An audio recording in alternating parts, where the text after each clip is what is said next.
तो हम ये बात अत्यंत प्रामाणिक रूप से कह सकते हैं, अत्यंत प्रामाणिक रूप से यह बात कह सकते हैं हम कि आज भी भगवान की इस युग में अनुभूति हो सकती है, हो सकती है, हो सकती है। अनेक लोगों को हुई है और हो रही है। हम चर्चा करेंगे तो आप उसको पता नहीं क्या सोचने लग जाएंगे, लेकिन मरने वाला व्यक्ति कभी झूठ नहीं बोलता है। डॉक्टर साहब, ये आप समझते हैं कि नहीं? जब व्यक्ति को यह पता चल जाता है, झूठे आदमी को भी, कि मैं अब जीवित नहीं रह सकता हूं, मैं मरने वाला हूं, वो झूठा नहीं बोलता है। झूठा आदमी भी उसको पता चल जाए कि मैं मरने वाला हूं, वो सोचता भैया अब तो मरना तो है, ये काहे को झूठ बोले। सोचता कि नहीं? वो सोचता। मरने वाला झूठ नहीं बोलता। अभी कितने दिन पुरानी घटना है, इसी कार्तिक मास की घटना है।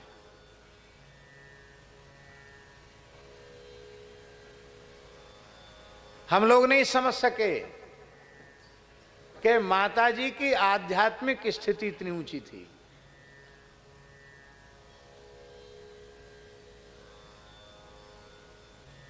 एक दो घटनाएं नहीं है डॉक्टर साहब, अनेकों घटनाएं। वो नर्स जो सेवा में रहती थी और एक संत ईश्वरदासी, तो एक दिन माताजी बोली बुंदेली में, हमारे पांव पिरा रहे, पांव दबा दो। उस नर्स ने कहा कि आपके पांव पैरों में दर्द हो रहा है, आप तो चलती फिरती तो है नहीं, आप कैसे पैरों में दर्द हो रहा है? बोले हमारी राधा सखी आई थी और उनके संग ललिता, विशाखा, रंग देवी, सुदेवी, तुंग विद्या सब सखियां थी। वो हमको लेके भांडीर बट गई, जमुना उस पार। कौन से भांडीर बट? बोले जहां ब्रह्मा जी ने राधा कृष्ण का विवाह कराया था, वहां लेके गई। वहां हम खेले कूदे, तो पैदल पैदल यहां से वहां तक गए। अब पैदल पैदल आए तो थक गए हैं, इसलिए दबा दो।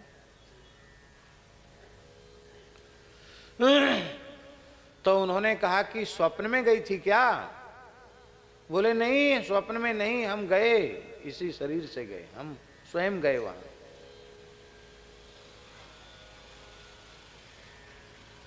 तो उन्होंने कहा तुम तो कहीं जाती आती नहीं हो, फिर कैसे विश्वास करें कि तुम गई?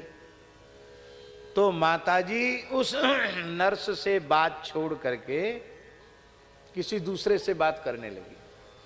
अब सरकार, कमरा बंद है और इन्फेक्शन न हो, क्योंकि उनके नली पड़ी हुई थी, मूत्र की नली और उदर में भी नली पड़ी हुई थी। तो वहाँ डॉक्टर का निर्देश था कि यहाँ ज़्यादा भीड़ भी नहीं लगनी चाहिए और बार बार यहाँ डिटॉल का और उसका फिनाइल का पोछा लगते रहना चाहिए, जिसमें बैक्टीरिया यहाँ ना हो। तो वहाँ तो एकदम साफ रहता था, फर्श चमकता रहता था। तो किसी व्यक्ति के, और सवेरे 5, 5:30, 6 बजे के सवेरे में तो किसी के आने की संभावना ही नहीं थी। तो वो सामने बात करने लगी माताजी। बोली अब आप लोग जाओ और अब हमको विश्राम करने दो, हम आराम कर रहे हैं, आप लोग जाओ। उस नर्स ने फिर पूछा कि अभी तो आप हमसे बोल रही थी, अब किससे बात कर रही थी? अब किससे बात कर रही हैं आप? तो उन्होंने कहा तुमको दिखता नहीं है, सामने राधा रानी खड़ी है।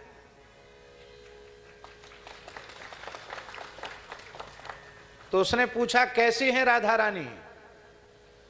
तो चरण के महावर से लेकर उनकी चंद्रिका तक, उनके बोरला तक, एक एक अंग का और एक एक आभूषण का वर्णन किया। वो सामने खड़ी हैं। तो वो बेचारी मुंह लगी थी, काफी समय से सेवा में थी। बोले हमको तो दिखती नहीं।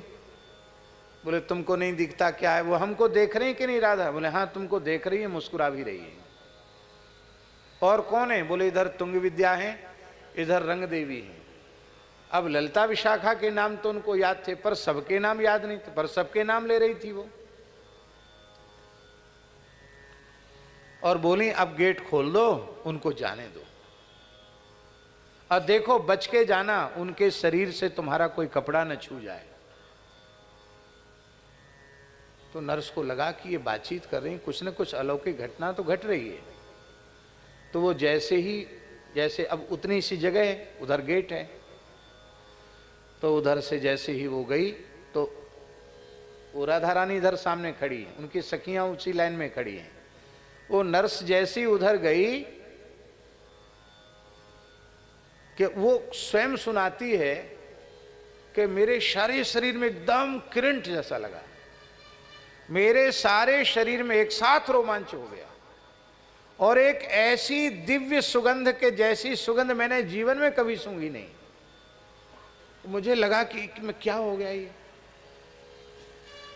और मैं ऐसे कांपते हुए गई, गेट खोल दिया। इसके बाद माता जी ने कहा देखो जहां वो खड़ी थी वहां उनकी चरण रज पड़ी है, उसको रख लेना। राधा जी की अलग रखना, सखियों की अलग रखना। अब वहां यदि स्वप्न है तो वहां यमुना जी की ब्रज की रज कहां से आई? राधा रानी की चरण रज अलग प्रकार की है, आज भी रखी है, और सखियों की चरण रज अलग तरह की है।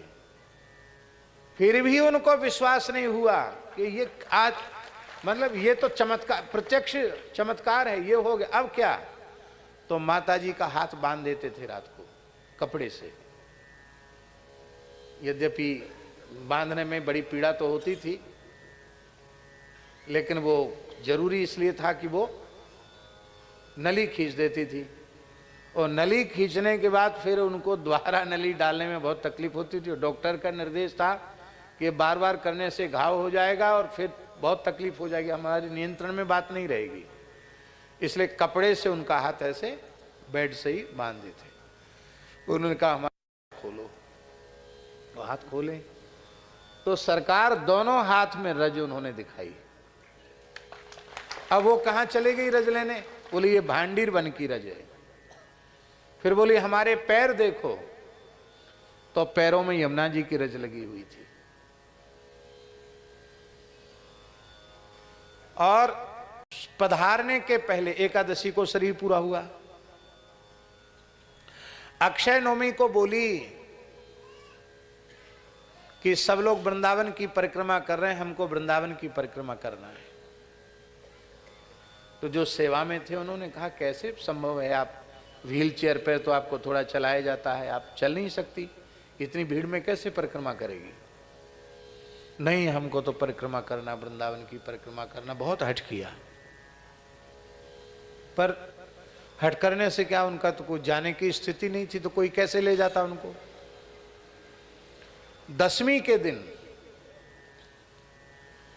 सवेरे फिर उन्होंने कहा कि हम थोड़ी थकान हो रही है, थोड़ा हमको दबा दो।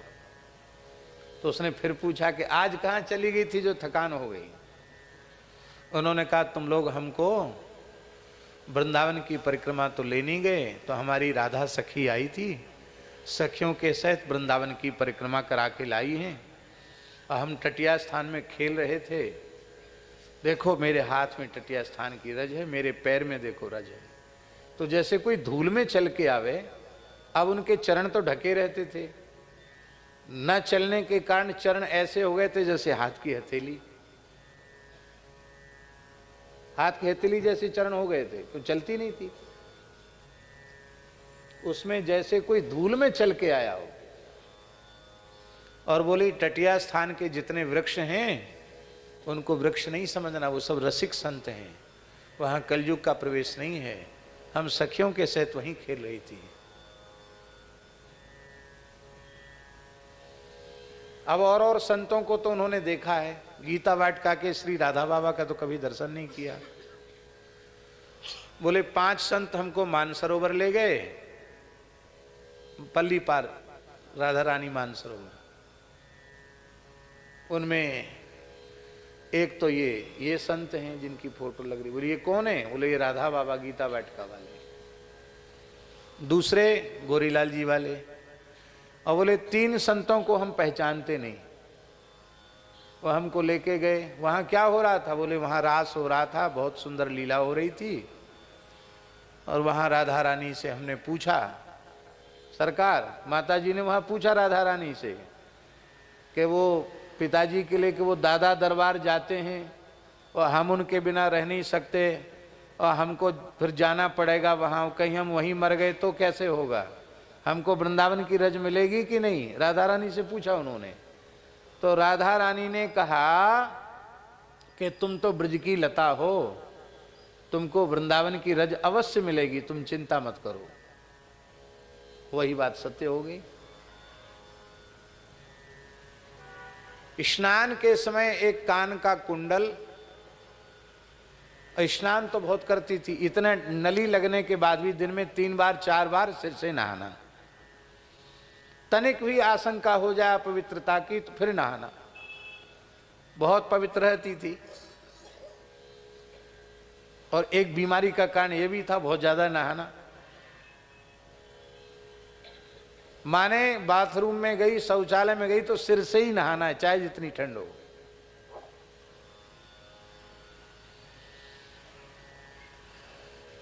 त्रिशूर ले गए हम उनको केरल, जब इतनी तबीयत ठीक, तब तो ठीक थी तबीयत, तो वहां उनको कोई फायदा नहीं हुआ। क्यों? वहां आयुर्वेदिक इलाज चलता, वो कहते नहाओ मत, और ये 3-3 4-4 बार नहाती, इनको कोई फायदा नहीं हुआ। वो वहां के वैद्य आकर के बोले विचित्र मरीज लायो महाराज, ये हमारी एक बात नहीं सुनती है। जितनी बार भीतर जाएंगे उतनी बार पूरा नहा के चली आती है, सिर से पानी डाल के चली आती है।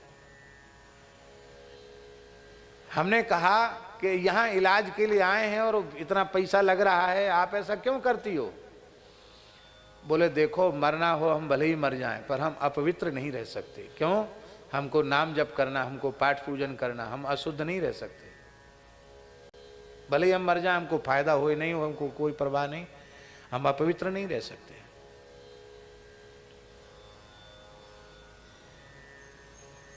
क्या कह रहे थे? हैं? नहीं, इसके किस प्रसंग में बात? ना, अभी जो चर्चा चल रही थी। हाँ, तो स्नान की बात चल रही थी। तो स्नान करने गई, नर्स कराती, उनका कुंडल गिर गया सोने का, बाथरूम में गिर गया। तो नर्स घबरा गई तो भाई हम तो सेवा में, वो कुंडल गिर जाएगा तो सोने की कोई चीज गिर जाए ना, तो तत्काल शंका हो जाती कि इसने उठा लिया होगा, किसी ने छुपा दिया, ऐसा कुछ हो जाता है। और माताओं को, माताएं बहुत बड़ी संख्या में हैं, माताएं बुरा नहीं माने, कमजोर से कमजोर माता को कोई सोने की सिल्लोड़ी बनवा के गले में लटका दे, भले ही उनके शरीर का उतना वजन न हो, तो भी वो प्रसन्नता पूर्वक सोने की सिल्लोड़ी गले में लटका के घूम सकती हैं, क्योंकि उनका लक्ष्मी स्वरूपा होने के कारण धन के प्रति, स्वर्ण के प्रति माताओं का आकर्षण होता है, सोने के प्रति आकर्षण होता है। और ये बात आप लोग जानती भी होंगी कि सोने की कोई चीज गिर जाए तो उसको अशुभ मानते हैं। ए सोना गिर गया, सौभाग्य का चिन्ह गिर गया, गलत है, कोई अशुभ। मंगलसूत्र गिर जाए, कुंडल गिर जाए तो उसको अशुभ मानते हैं। तो घबरा गई। अब माता जी को ज्यादा ध्यान नहीं रहता था क्या है क्या नहीं। तो नर्स ने कहा, माता जी ने कहा कि आज तुम उदास क्यों हो?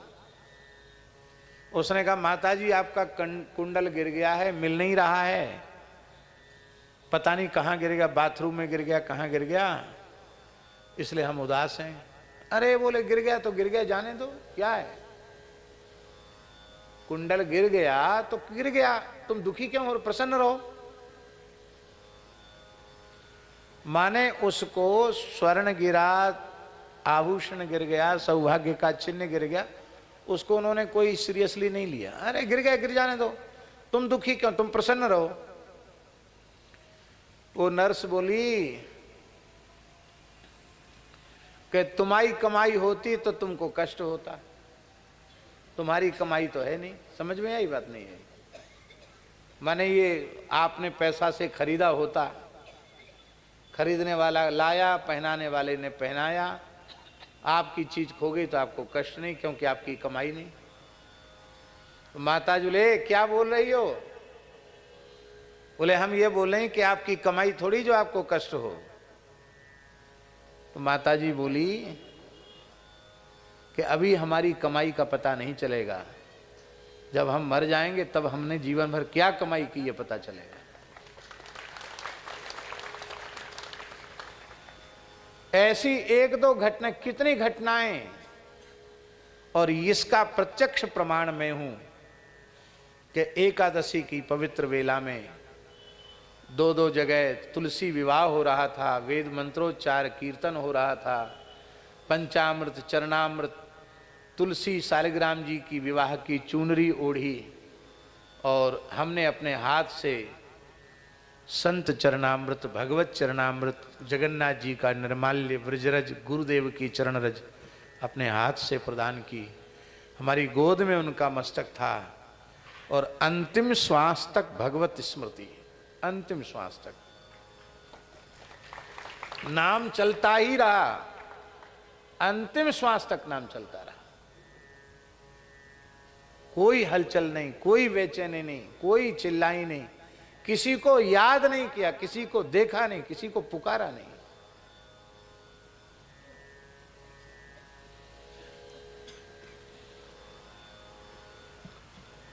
अब ये घटना तो कोई 100-200 साल पुरानी नहीं है।